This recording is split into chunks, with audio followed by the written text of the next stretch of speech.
Welcome to Easy 3 Sport Production. I'm your host, Suttles, and today we'll be talking about what should we do with Daniel Jones going towards the future. Let's get it. Daniel Jones. Daniel Jones. We are coming back to this subject again. Daniel Jones. What should we do going forward with Daniel Jones? Half the fan base love him. The other half hates him. We never wanted him at draft day. But what should we do going forward? Now, we have just received word that he has injured his other leg, so most likely he will be done for the season. So this would be 2 seasons, and he has not completed a full season yet. He's shown highs, he's shown lows. We don't know exactly what we have with Daniel Jones. So for everybody that's really out there like, yo, I know he can be the guy, you don't. For everybody who's saying he's not the guy, you don't. It's a big question mark. We just don't know exactly what he is at this moment because he shows flashes of greatness and then he shows flashes of terribleness. And it's somewhere in between. But is the in between a franchise quarterback? Now, for me, I've been very consistent on my stance with Daniel Jones. Now, when it came to last year, those 12 games, he showed me and he proved to me and made me kind of a believer that he can be our franchise quarterback. Now, within 8 games in this season, he's lost that whatsoever. And I said that he's been playing like a placeholder, and I stand by that. He's been playing like a placeholder.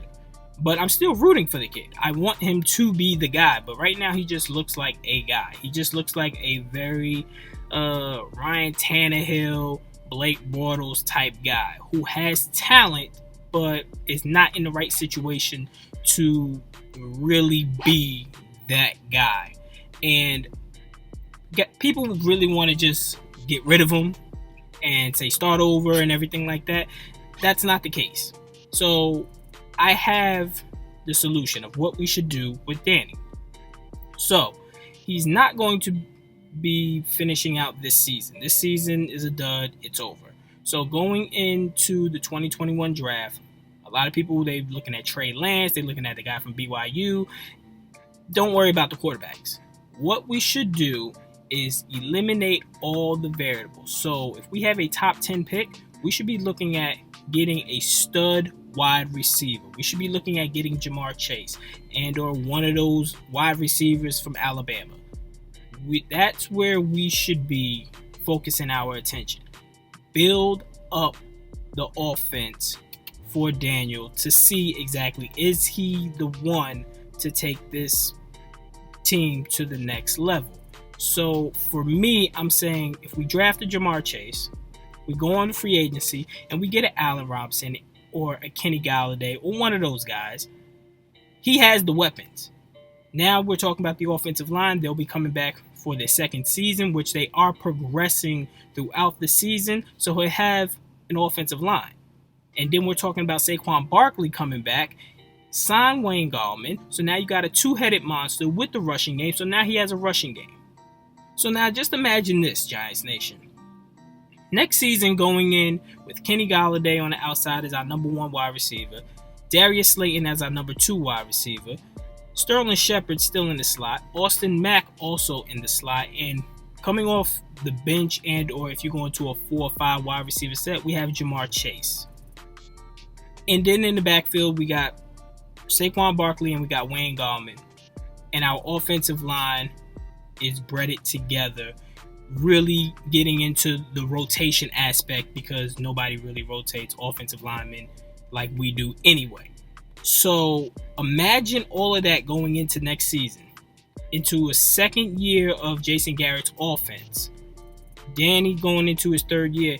That will be the year that he needs to prove if he is the guy or if he's just a guy. And that will tell the story of exactly what we should do with him. If we win the division and in spite of Daniel Jones, then you know it's time to get a quarterback. So now you know when you're going into the 2022 draft, you're looking to get a quarterback because everything is set. Our defense is kind of good right now. We just need a second cornerback, a stud pass rusher. So we're not really worried too much about the defense. It's the offensive aspect. When we're looking at this offense, Danny is throwing a lot of tight window throws because the wide receivers are not creating enough separation. The offensive line breaks down, but is very inconsistent. They're better at run blocking than they are at pass blocking. And we got Wayne Gallman up until this last game was having a great year. But that offensive line, the protection that we've been getting, it's been very inconsistent. On the 4-game win streak, it was really good. But it started breaking down a little at the Cardinals. Well, not a little, a lot. So I believe that he needs to get one more year, because then if you go into the next season and he can't muster up any type of good stats, if he really isn't the guy, that will be able to tell, because you eliminated all variables. You got wide receivers that will be able to create separation. You got the offensive line. You got the running game. Everything around him is built. And if he can't take us to that next level, then he's not the guy. Go ahead, draft another quarterback, and now that quarterback that you just drafted is coming into a way better situation than Danny ever did. Danny came into an organization that was flip-floppy with head coaches.